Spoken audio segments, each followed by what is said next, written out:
গাজীপুরের কাপাসিয়ার বিভিন্ন গ্রাম, পাড়া ও মহল্লায় ব্যতিক্রমী উদ্যোগ গরু সমিতি। এটি গোশত বা মাংস সমিতি নামেও পরিচিত। গ্রামাঞ্চলের বিভিন্ন শ্রেণী পেশার মানুষেরা মিলেমিশে এই সমিতি করছে। এক সমিতিতে সদস্য ৩০ থেকে ১০০ জন। এ সমিতির মূল উদ্দেশ্য হল টাকা জমিয়ে গরু বা মহিষ কিনে রমজানের ঈদের আগে জবাই করে গোশত ভাগ করে নেওয়া।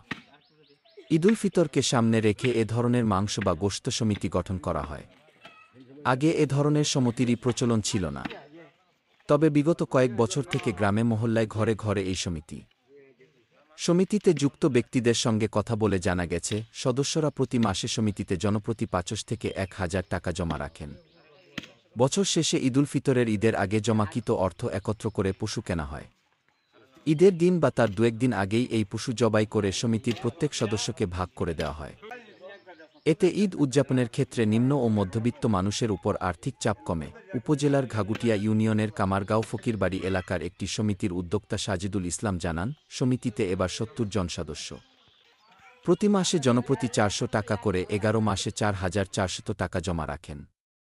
সেই টাকা দিয়ে এবছর কেনা গরু ঈদের আগে রাতে জবাই করে সমিতির সদস্যদের মধ্যে ভাগ করে দেওয়া হয়।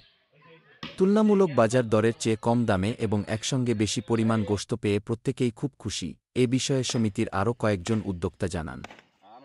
এলাকায় গরু সমিতি ব্যাপক জনপ্রিয় হয়ে উঠেছে। এ সমিতির সংখ্যা দিন দিন বাড়ছে। গরুর মাংসের উচ্চমূল্য থাকলেও সমিতির কারণে ঈদুল ফিতরে এখন ঘরে ঘরে গরুর গোশত রান্না হয়।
মাথায় ঘুরতে যায় সামাতে থাকে না